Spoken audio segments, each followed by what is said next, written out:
Foi?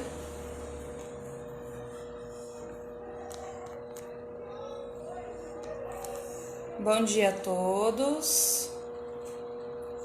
Estamos iniciando aqui a live sobre a depressão, aqui no NCI, Núcleo de Convivência de Idosos.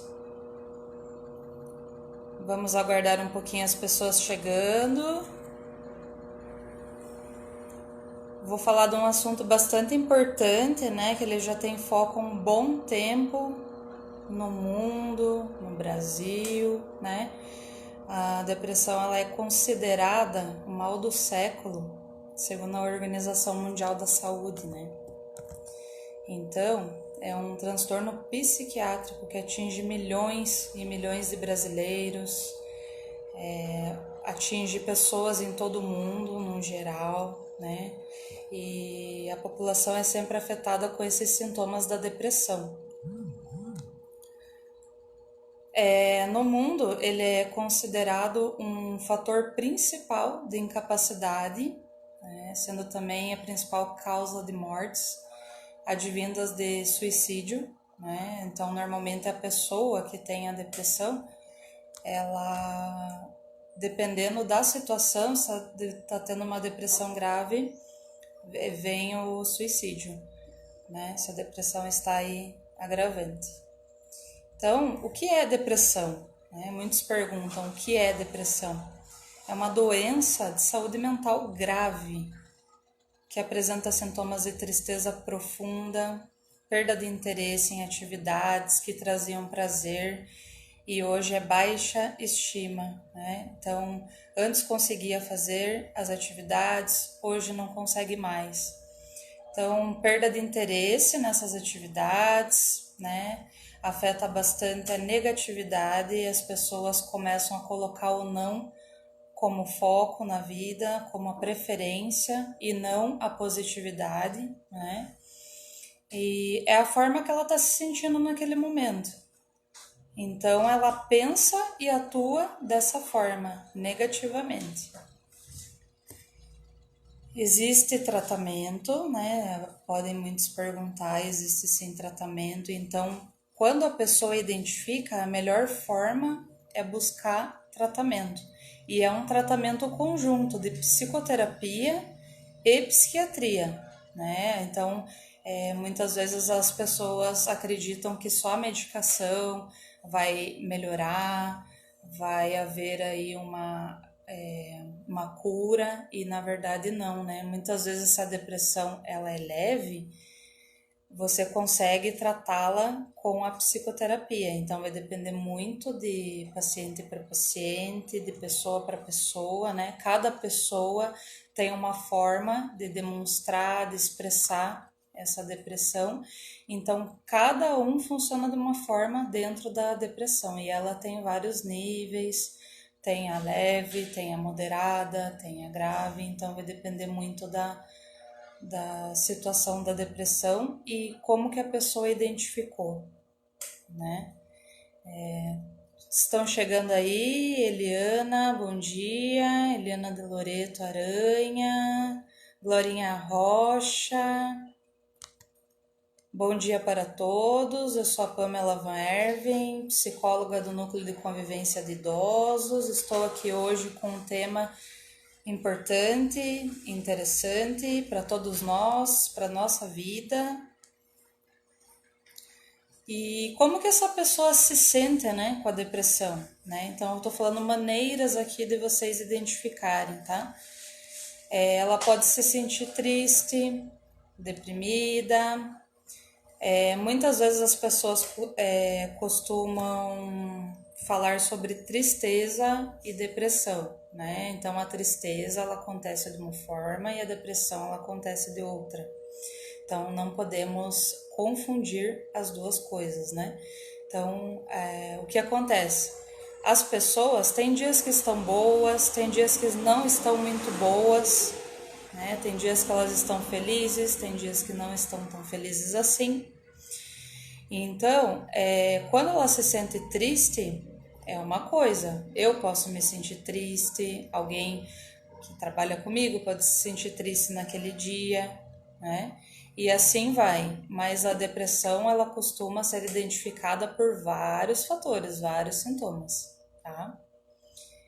A maioria das pessoas então tem esse sentimento de estar deprimido, né? Então, melancolia na tristeza, deprimido na depressão, de repente, né?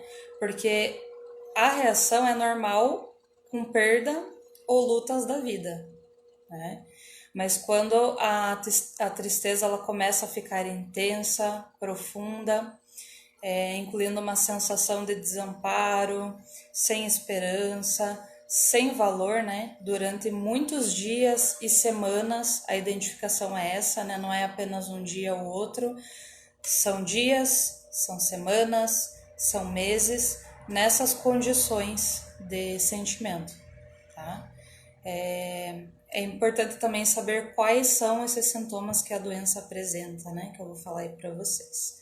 Então, os mais comuns na depressão são tristeza profunda, irritabilidade, medo, perda de interesse e apatia, mudança no sono ou insônia, alteração de apetite e de peso, né? Tanto esses de sono ou insônia é assim, ou sono prejudicado, ou dorme em excesso ou não dorme. Alteração do apetite ou é em excesso ou também não se alimenta.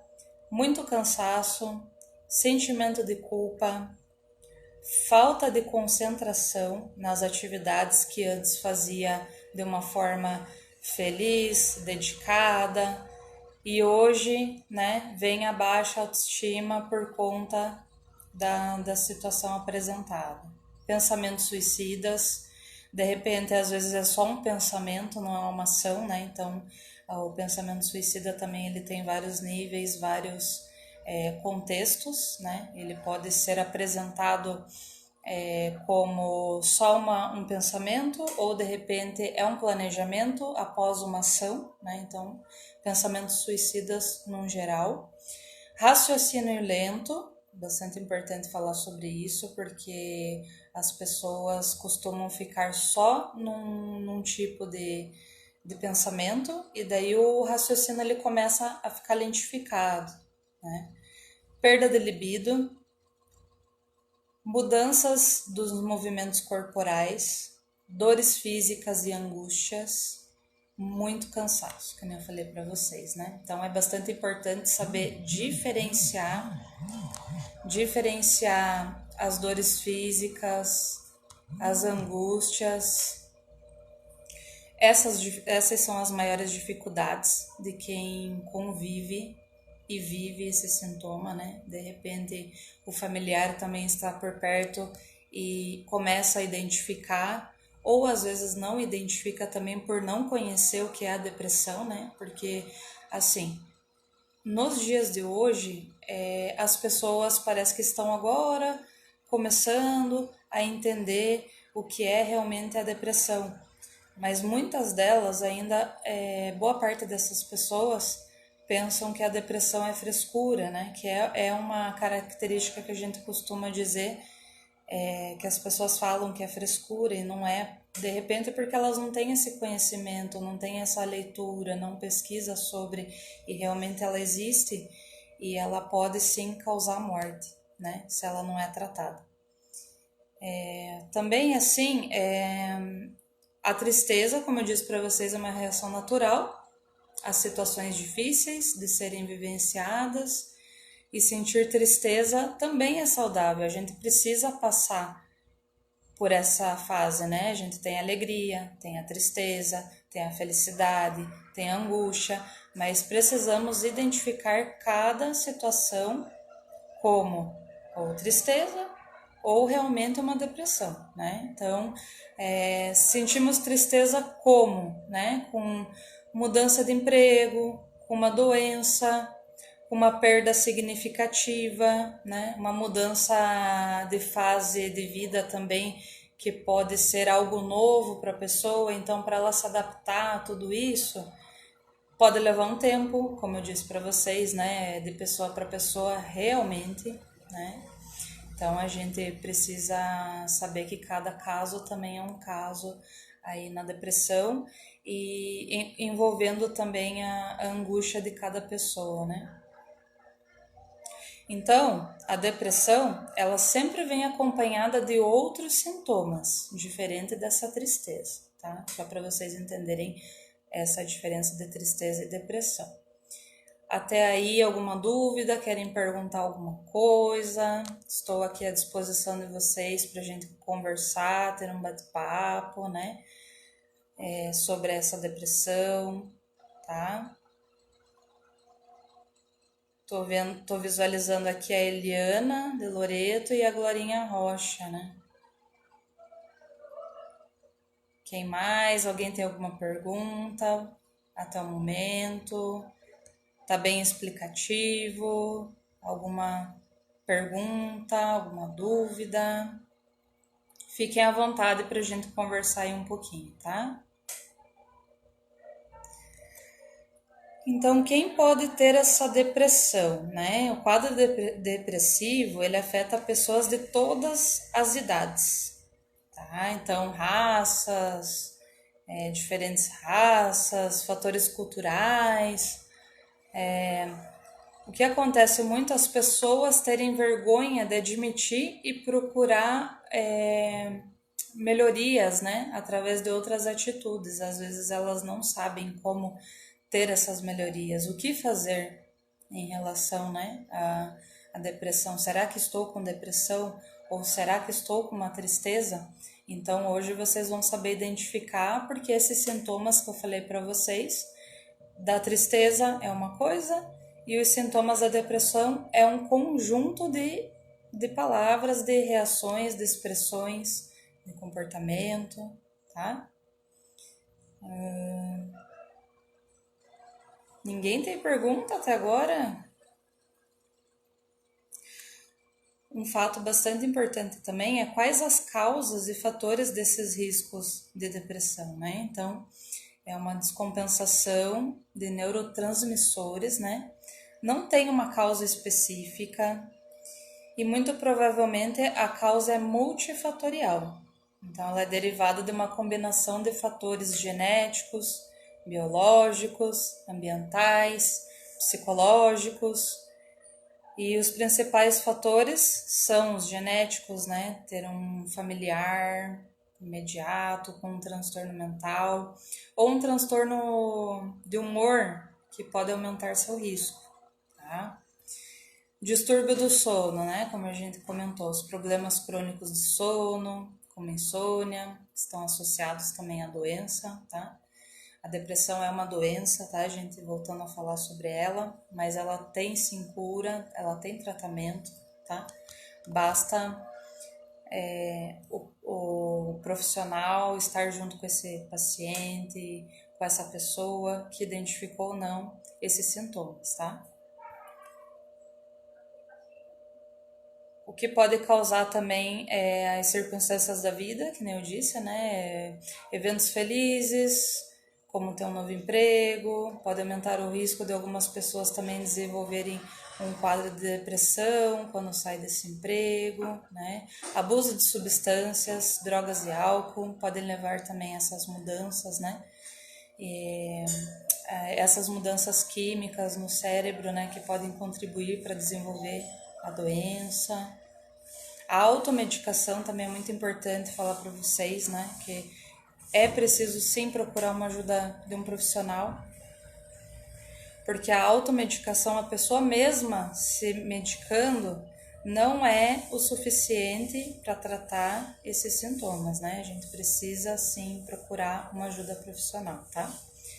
E as doenças crônicas também, que é um fator bastante desencadeador, né?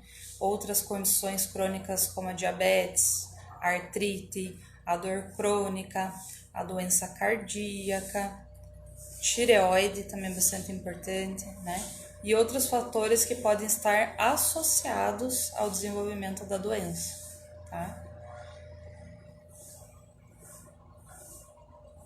Bom dia a todos. Bom dia, bom dia, bom dia. Estamos aí nessa manhã, aqui em São Paulo, com mais uma live sobre a depressão. Falei para vocês sobre o tratamento, né? Que é bastante importante. A depressão tem cura, a depressão tem tratamento, mas quanto mais cedo identificar esses problemas, mais eficaz será esse tratamento, tá? Geralmente, como eu disse para vocês, vou falar novamente, que o tratamento ele envolve a combinação de medicação e psicoterapia. Medicação com o psiquiatra e psicoterapia com o psicólogo, tá? Eles andam juntos nesse tratamento, nessa conciliação de um conjunto de tratamento, né? Nas ações com esse paciente e nesse tratamento o problema que vai analisar, vai identificar e observar esse foco, tá? Então, o que é preciso, né, para esses sintomas serem aliviados, para você ficar bem, de uma forma mais saudável, né? Então, o que eu indico para vocês? Uma vida equilibrada, né?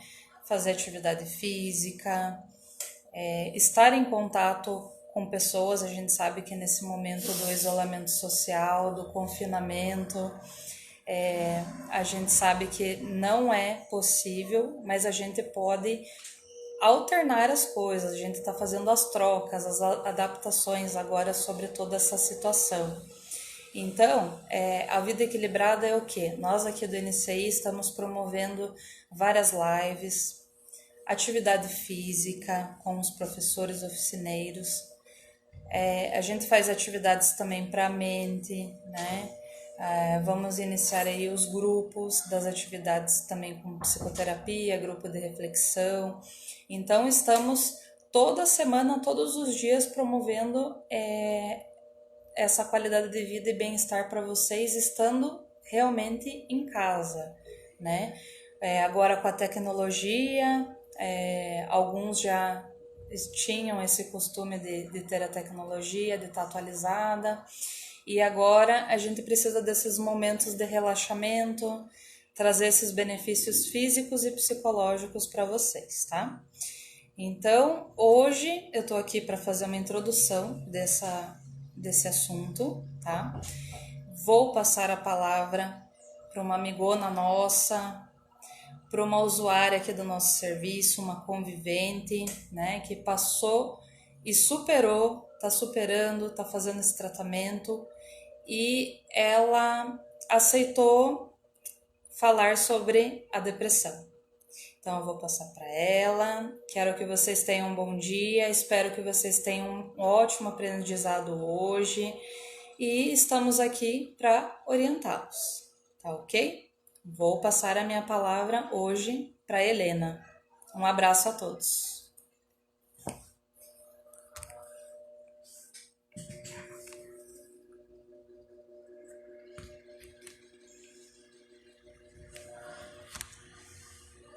Bom dia a todos.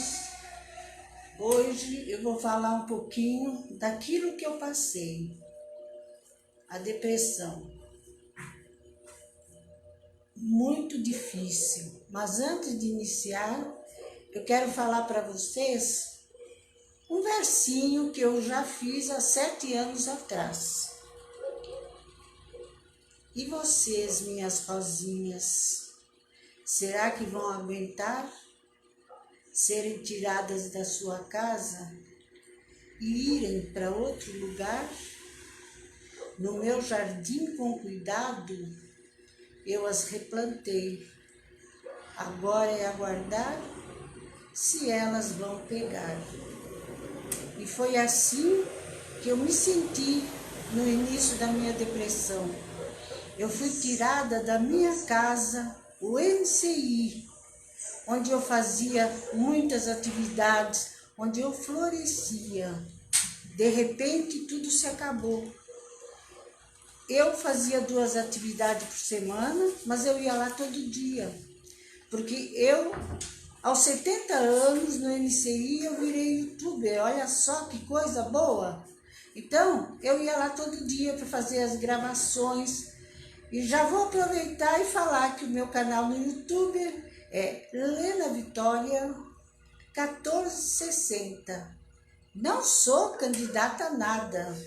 1460 é o número do nosso NCI. Então, de repente, eu fiquei sem isso, como todas nós, sem as nossas conversas, sem as nossas atividades, sem cuidar da horta, que eu também cuidava, juntamente com...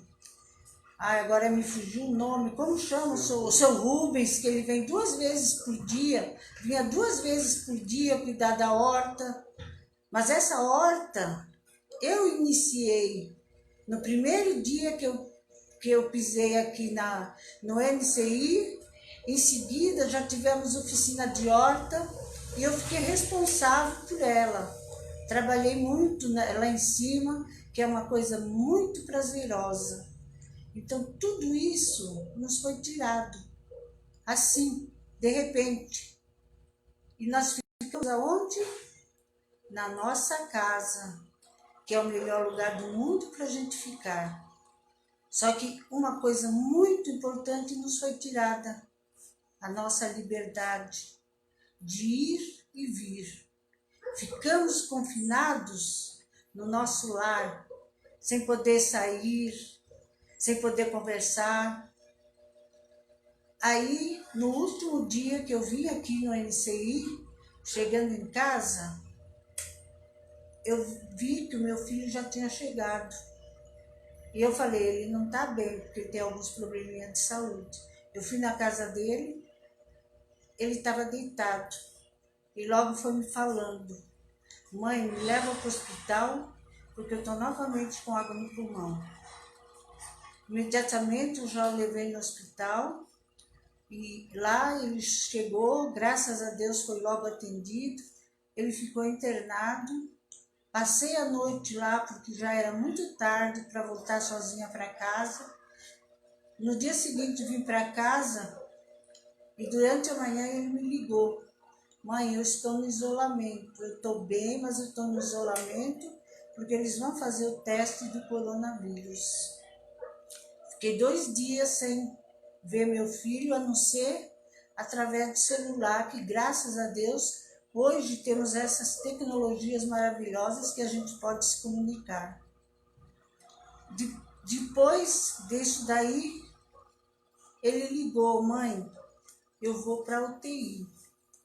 Antigamente, a UTI era o fim da vida. Hoje é o início. É lá que a pessoa tem mais chance de se recuperar. Então, devido a esse início do coronavírus, o NCI fechou. Eu vim numa sexta, na próxima segunda o NCI já estava fechado. Então, eu fiquei sozinha em casa, porque eu tinha o meu neto, que ficava comigo de segunda a sexta, porque ele trabalha em São Paulo e mora em Bom Sucesso, então ele ia fim de semana para casa só. Então eu tinha o meu filho, o meu neto, de repente eu fiquei sozinha, porque o meu neto já tinha ido para casa para trabalhar em casa, como várias pessoas fizeram, né? Então eu fiquei sem NCI, sem meu filho, sem meu neto, sem atividade, sem nada. E aí eu comecei o processo de depressão, que eu não sei falar para vocês o início dele. Eu sei que depois, eu lembro que eu fiz um arroz, um feijão, almocei, coloquei na geladeira e todo dia eu ia comendo somente esse arroz e feijão, até que acabou. Acabou, eu comecei a ficar só com um copo de água. Parei de tomar meus comprimidos de pressão, meus comprimidos de diabetes. Por que eu fiz isso? Não sei explicar para vocês.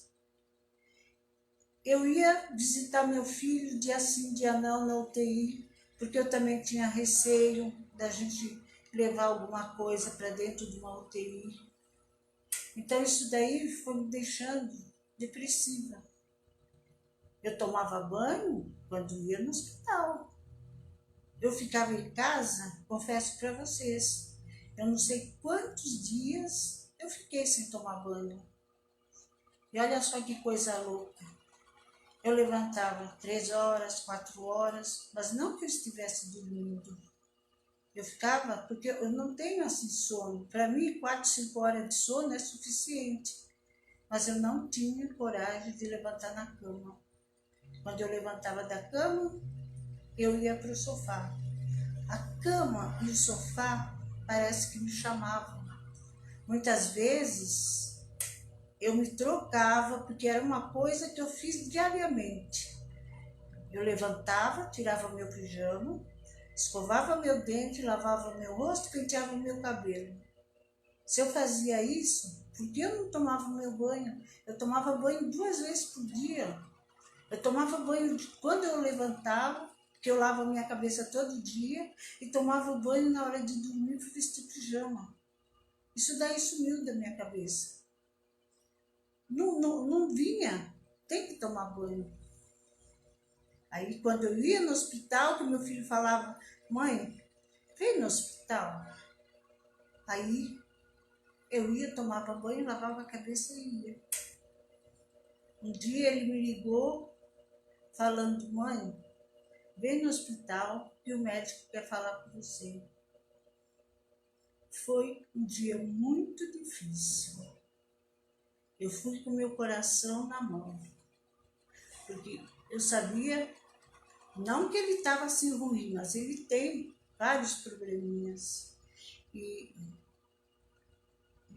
eu achei que talvez fosse uma notícia ruim. Mas não, chegando lá, cheguei até fora do horário de visita, eles me deixaram entrar, aguardei o médico chegar e ele conversou comigo, estava tudo igual. É que já fazia uns 2 dias que eu não ia lá, porque meu filho mesmo falava, mãe, não vem, porque tem muito problema de coronavírus. O 5º andar do hospital, que ele estava na UTI, ele foi para uma outra UTI no 1º andar, porque ia ficar todo isolado para esse problema do coronavírus. Então meu filho também ficou 2 dias sem eu ir lá, ele também começou a ficar ruim. Porque a pessoa no hospital tem que ter o apoio da família também.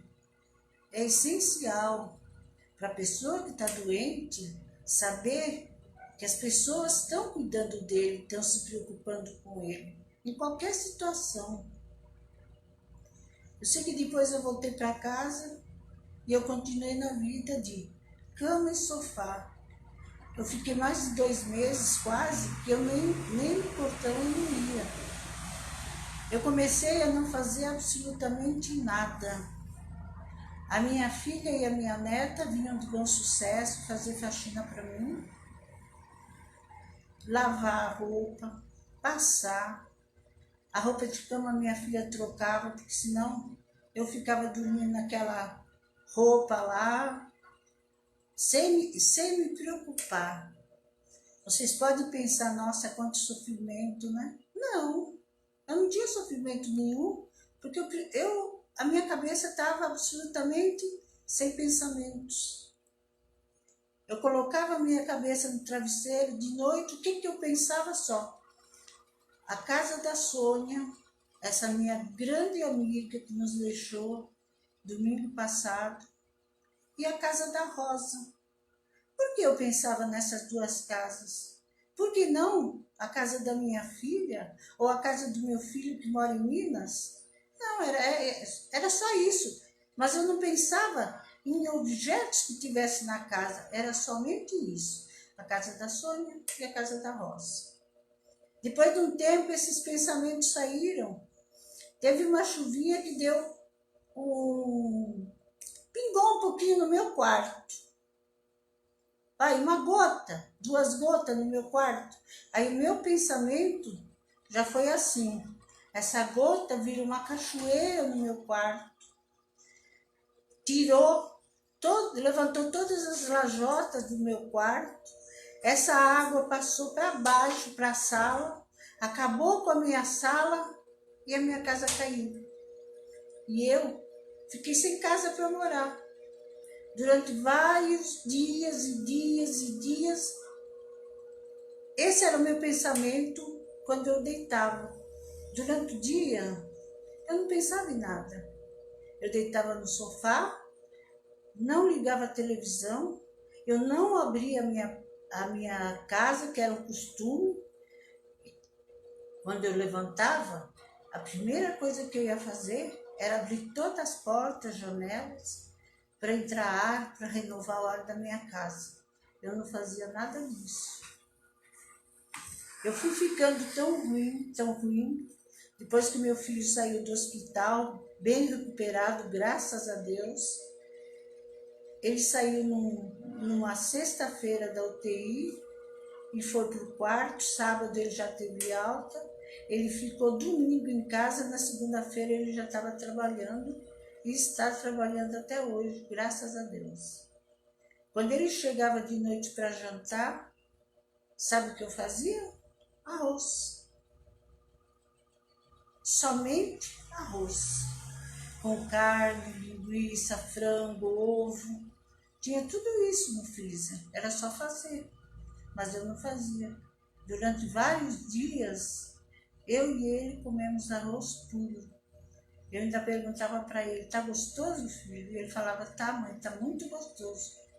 E realmente o arroz estava gostoso, porque eu continuava fazendo o mesmo arroz que eu fazia antes. Então ficava um arroz saboroso, com alho, cebola, o sal, o óleo. Ele ficava bom, mas era só isso que eu fazia. Então quando a minha filha vinha em casa, um dia eu estava tão ruim, que ela e a minha neta fizeram faxina e iam voltar para casa, eles nem voltaram. Ela ligou para o marido, falando sobre como eu estava ruim, elas ficaram em casa comigo. E eu cada vez pior. Aí meu filho, as meninas aqui do NCI foram lá fazer uma visita, a Pamela e a Nete, que é mais fácil de falar, né? Elas chegaram lá, eu sei que era 3 horas da tarde, porque eu tinha acabado de levantar. E eu estava comendo lasanha. Geralmente, se alguém bate na tua porta, você deixa o prato e você vai atender a porta. Não, eu fui comendo a lasanha. Aí a Pamela falou, Helena, você está comendo a lasanha, você que fez? Eu falei, não, foi a minha filha, mas bem estúpido assim. Aí não lembro se foi ela que perguntou à Nete o que eu estava fazendo, porque eu era uma pessoa que eu faço muito artesanato, eu faço muitas flores, eu aprendi tudo através do YouTube. Eu sempre comento que o YouTube é uma mãe, se você quer aprender as coisas, você vai lá que ensina passo a passo. Você não aprendeu? Trava e volta o vídeo. Você não tem bronca, você não tem nervoso. E eu respondi também muito bruto para elas, que não é do meu feitio. Eu somente falei assim, nada. No meu entender, eu queria que elas fossem logo embora, porque eu queria voltar para o sofá. O sofá estava me esperando. O sofá era o meu grande companheiro, quando eu não estava na cama. Então parecia que eu não podia estar fora dele. A minha amiga Sônia, também muito preocupada comigo. Depois eu vi, porque 2 meses eu não entrei no Zap. Parecia que eu tinha aversão, parecia que eu tinha medo de ver o que as pessoas estavam comentando. Uma coisa que eu amo, falar com as pessoas, dar risada, brincar. A Rose, muito preocupada comigo, fazia vídeos. E quando eu atendia os vídeos, eu estava sempre no quarto, não importava a hora. Mas eu também não mentia. A Favelena, sai desse quarto. Eu falava, tá bom, Rose, tá bom. Agora, se alguém telefonasse, eu melhorava a minha voz, eu atendia como se eu estivesse bem. Oi, tudo bem? Mas eu não estava. A Rose se comunicou com os amigos que a gente tem mais em comum. A Sônia e a Fernanda. A Fernanda fez canja, foi lá me levar. Eu estou me alongando para vocês verem como é difícil a situação de uma pessoa que está com depressão, mas ela nem sabe. Fizeram canja, foram me levar, ficamos conversando lá. Eu amo ir na casa da Sônia. Não passa uma semana que eu não vá na casa da Sônia. A minha amizade com ela é de eu chegar lá 8 horas, 9 horas, na hora do almoço.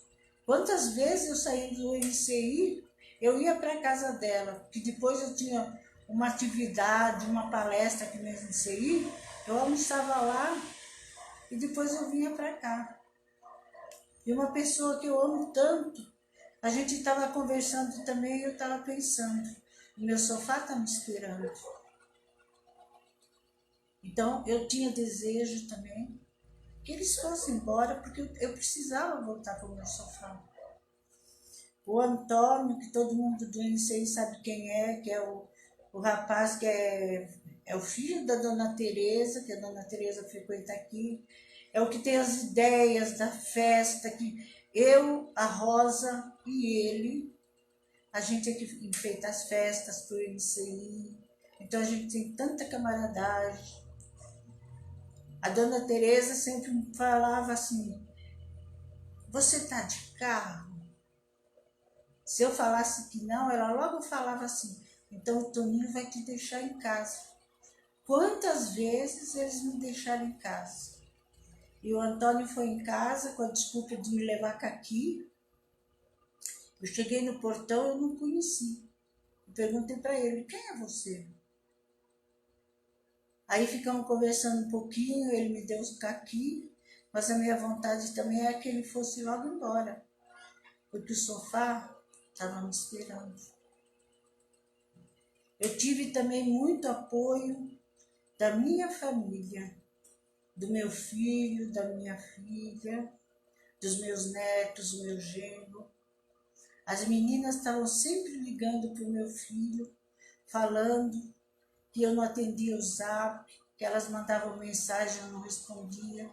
Realmente. E ele falava, mas ela tá, quando eu estou com ela está sempre no celular, mas eu estava no celular só no Face.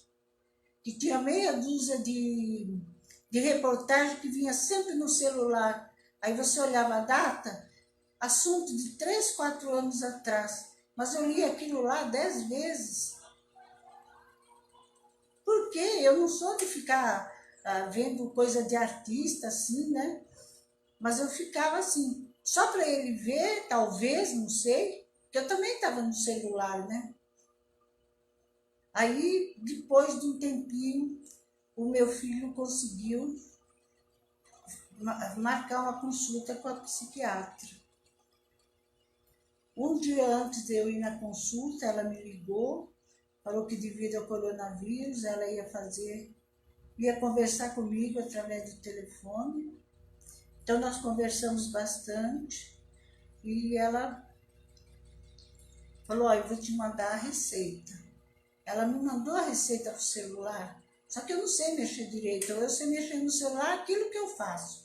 As minhas gravações, colocar nos grupos, colocar no YouTube, isso daí eu sei bem. O resto eu tenho que aprender e vou.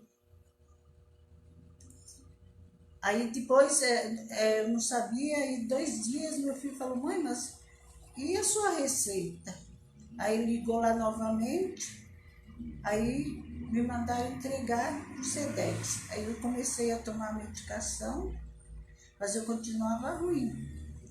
Por quê? Eu tomava a medicação, você tem que tomar no horário. E eu tomava 2 horas, da hora que eu levantasse eu tomava. Aí eu comecei novamente a tomar meu remédio de pressão, a tomar meu remédio para diabetes, mas fora do horário. Aí meu filho ligava, ô filho, tudo bom? Mãe, a senhora levantou? Eu falava, não, estou levantando agora. Eu falava, mãe, e os seus remédios? Eu vou tomar agora. também não falava que eu tinha levantado cedo. Nunca menti sobre o horário que eu levantava. Aí ele falava para mim, mãe, leva os seus remédios lá para cima. Hora que a senhora acordar, a senhora toma. Depois, se não quer fazer o serviço, não se, quer ficar mais na cama, fica. Mas toma os seus remédios. Eu comecei a fazer isso. Mas isso já tinha se passado quase um mês que eu estava tomando remédio assim para cansado. E eu percebia que eu estava emagrecendo demais. Eu tenho uma balancinha para controlar o meu peso, porque uma época eu estava com 93 quilos. Aí eu comecei a diminuir a alimentação, continuava comendo de tudo, mas em menos quantidade.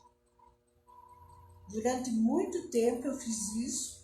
Então, quando começou esse problema, eu estava com 80 quilos. Aí eu sabia que eu estava emagrecendo demais, eu fugia da balança com medo de ver quanto eu estava pesando.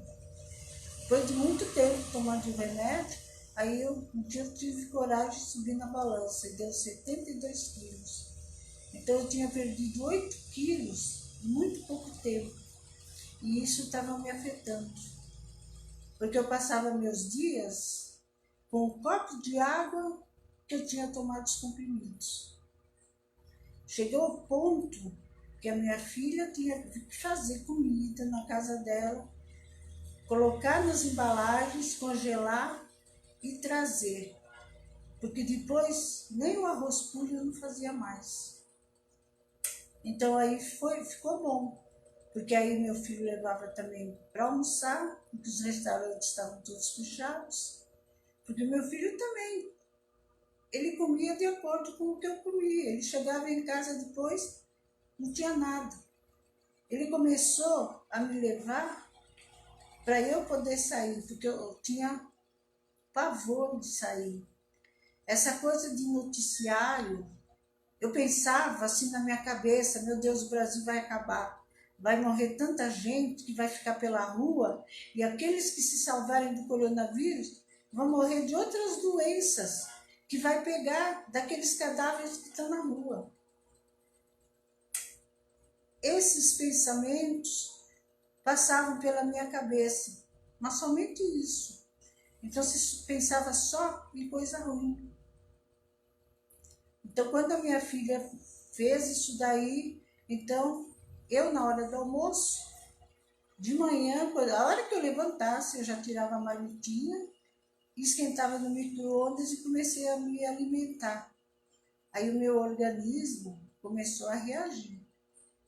Depois de um tempinho, o meu filho começou a me levar para dar uma volta de carro, me convencia, mãe, vamos dar uma voltinha de carro, a gente sai daqui, fecha os vidros. Então começou a levar para me dar umas voltas de carro. Depois eu comecei a ir na casa da minha filha, jantar.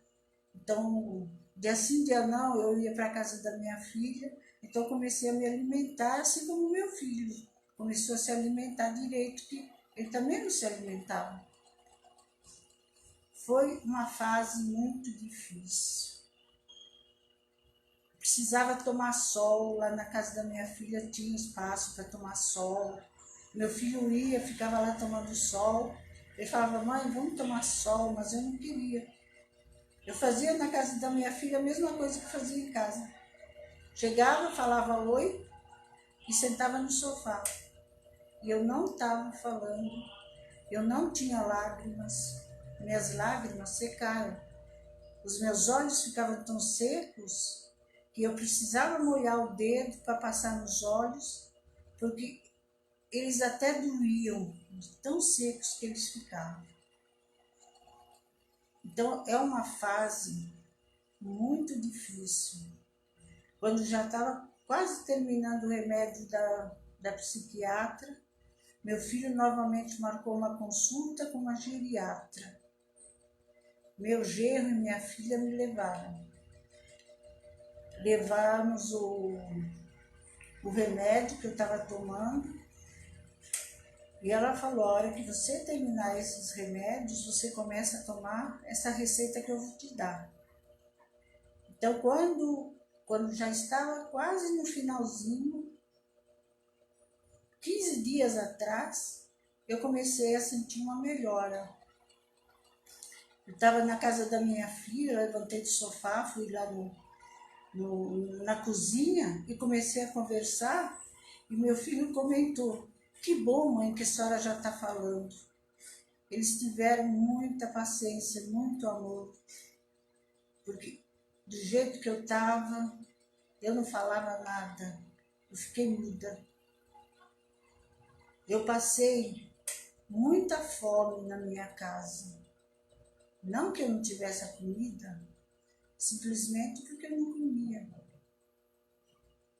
Mas aos pouquinhos, com a medicação, eu acredito que com eu sair de casa, porque você está acostumada a sair diariamente, você é uma pessoa ativa, você chega em casa, você vai fazer o seu serviço, você não fica em frente de uma televisão, e de repente você fica assim. Eu só via o cesto de roupa do meu filho aumentando. Aí eu ia no guarda-roupa, olhava e falava assim, ainda tem 2 camisas, então ainda não preciso lavar roupa. E a roupa era lavada quando a minha filha chegava. Então, além de casa, quintal, ainda lavava roupa, passava. A roupa pesada de cama e banho ela levava para casa, trazia passadinho, colocava em cima da cama, que ela falava, mãe, depois a senhora guarda. Tá bom. Quando ela voltava, estava tudo no mesmo lugar, porque nem isso eu não fazia. Mas não é que eu não queria, simplesmente eu não fazia. Então, se você tem uma pessoa do seu lado, não importa a idade, se você percebe que ela está fazendo coisas muito diferentes, se ela está se isolando, se ela está não fazendo, e se a pessoa não está tomando banho, não pense, mas que pessoa porca que não está tomando banho. Não é isso. É a doença que nos deixa indiferentes para isso, para essa higiene que é tão importante para a nossa saúde e nosso corpo. A minha pele começou a ficar enrugada, seca, assim como as minhas plantas em casa, que muitas até morreram, porque eu não tinha coragem de regar. Elas eram regadas quando a minha filha vinha. E aos poucos, elas foram ficando debilitadas até que morreram. Assim como muita gente. Mas graças a Deus, eu consegui sair, comecei a assistir a televisão, comecei a assistir as lives que o NCI estava fazendo, as atividades. Os nossos professores começaram a me mandar mensagens, me dando força, que é muito importante. Todo mundo que foi me visitar, que eu queria que fosse embora, foi muito importante para mim. Mesmo eu querendo que elas fossem embora, o que elas fizeram por mim ficou registrado no meu inconsciente e me ajudou demais. Então, o que eu quero falar para vocês é isso. Quando vocês começarem a perceber, vocês mesmos se começarem a perceber que você já não está, poxa, eu já não estou com tanta vontade de limpar a casa, eu já não estou com tanta vontade de assistir um filme, procure ajuda médica. Porque se você não tiver ajuda médica, você vai se afundando cada vez mais. Como eu fui me afundando, eu falo que eu fui no fundo do poço. Ou eu nadava para subir, ou eu me afundava. Graças a Deus, o apoio da minha família, a medicação que eu tomei, me ajudaram a subir. E aos pouquinhos eu fui melhorando. Aquela goteira que era uma goteira tão insignificante, mas que se transformou num monstro na minha cabeça. Quando eu melhorei, eu simplesmente fui na casa de material, falei para o rapaz, eu precisava um negócio, não sei como chama, que tem um negócio prateado por cima, para tampar a goteira. Ele falou, é manta. Porque já é a loja que eu vou sempre, então ele já me conhece, né? Aí ele falou para mim, você lava bem o chão, deixa secar, me deu outro produto preto para eu aplicar e para colocar. Agora, como eu ia saber onde que estava essa goteira? Aí a minha cabeça já começou a pensar. Peguei uma trena, medi no chão do meu quarto, subi na laje, medi do muro até na laje, do muro da laje. Na trena eu não medi metro, foi no número 148. Voltei, marquei, lavei o quintal, esperei secar, que estava bastante sol. Passei aquele produto, coloquei a manta. Já teve a maior chuva e o meu quarto não inundou. Então, uma lição que eu tirei também disso é que se você tem um problema, tente resolvê-lo. Se não conseguir, pelo menos você tentou. Mas faça isso. Os problemas estão aí para a gente resolvê-los. Não deixe que ele atormente a sua cabeça como essa goteira atormentou a minha. Porque você começa a pensar só em coisa ruim. Você não pensa se é uma goteirinha, eu vou chamar alguém para me arrumar. Que foi o que eu fiz. Então, problema, nós temos que resolvê-los. Se não conseguirmos, pelo menos você tentou. E vai tentando até conseguir. Também quero falar da importância dos oficineiros quando eles fazem a live. Isso é de uma importância fundamental para a nossa recuperação física e mental. Quando entra a live, que as pessoas começam a se comunicar, você vai se comunicando com ela, você vai fazendo graça, você vai dando risada sozinha na sua casa. E alegria é saúde. Que eu sempre falo aqui quando eu gravo as minhas coisas para colocar no MCI. Saúde, sorriso, amizade é fundamental para você ser feliz. Então, não deixem que acabe essas oficinas pela live. A gente não pode vir aqui pessoalmente, mas a gente está fazendo isso em casa.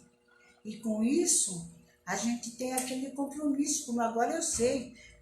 Agora, eu já estou fazendo todo o meu serviço na minha casa. Eu já não estou fazendo só arroz, eu já estou fazendo todo dia uma comida diferente. O meu filho já está levando a marmitinha que a mãe faz. De noite já arruma, não precisa estar comendo comida que foi congelada. Ele come comida fresquinha e eu percebo que ele também está melhor, porque a alimentação te dá força, te dá energia. Quando você não se alimenta, você fica muito mal. Então eu corro com o meu serviço em casa agora, não tenho mais, não é preguiça que a gente tem de fazer as coisas. Eu não sei explicar o que é, simplesmente a gente não faz. E eu agora não. Eu faço uma coisa, faço outra, ligo fé. Um dia eu tinha 2 camisas e 2 camisetas do meu filho para passar, que estava no varal já há não sei quanto tempo, porque a minha lavanderia é coberta, então não tem problema do tempo, né? Vocês não imaginam a dificuldade que eu tive de passar. O meu braço parecia que pesava toneladas. Uma coisa que eu fazia até de noite, podia ser meia-noite, Eu ia lá, tinha 2 camisas, eu passava tranquilamente, sem problema nenhum. Então, o que eu peço também é que os oficineiros continuem fazendo as oficinas, que a gente possa, em casa, fazer as atividades, todos eles, porque você sozinho em casa, ontem eu dançava na minha sala, eu cantava com a oficina do José, a oficina do Rodriguinho, todos eles, a Valquíria, todos eles me mandavam mensagens, que agora eu entrava no Zap e eu via, e isso te fortalece. Eu fiz aniversário em abril, agora eu vi que muita gente me cumprimentou. Então eu quero aqui agradecer a todos que me cumprimentaram e eu não dei resposta, que esse foi o motivo. Eu não tinha coragem de entrar no Face. Quando eu entrei, é que eu vi. E como, no Face não, no Zap, né? Porque no Face eu entrava, no Zap.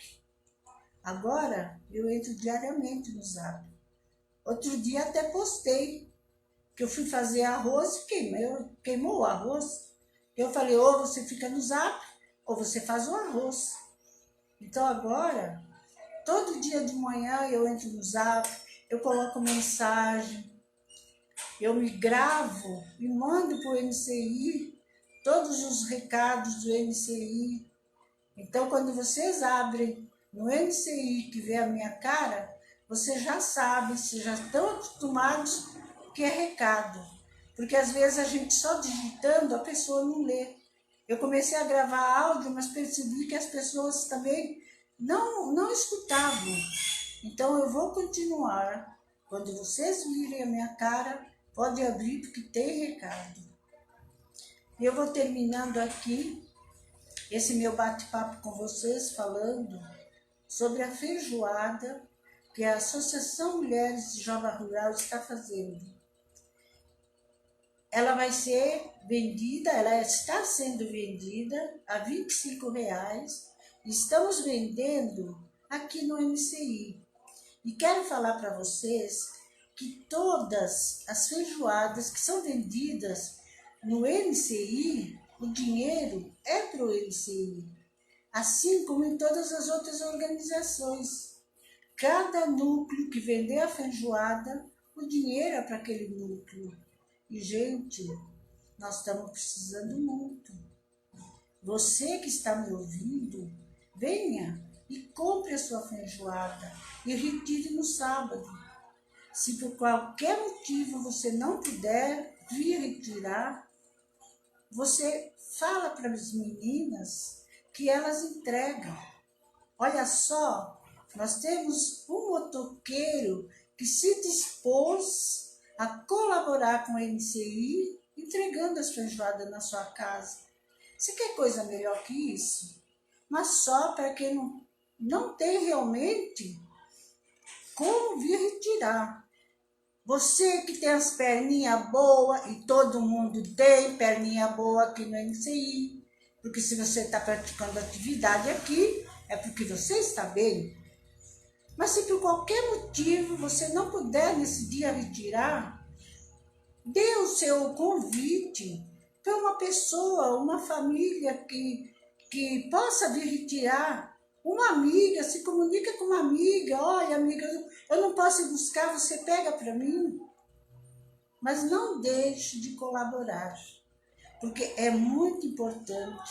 Isso daí é muito pouco o que a gente pode fazer pelo MCI, porque ele faz muito para a gente. E todo mundo sabe disso. Então, gente, vamos colaborar, vamos contribuir para que cada vez mais o MCI possa nos auxiliar. Muito obrigado a todos pela atenção e até uma próxima vez, se Deus quiser. Tchau, tchau.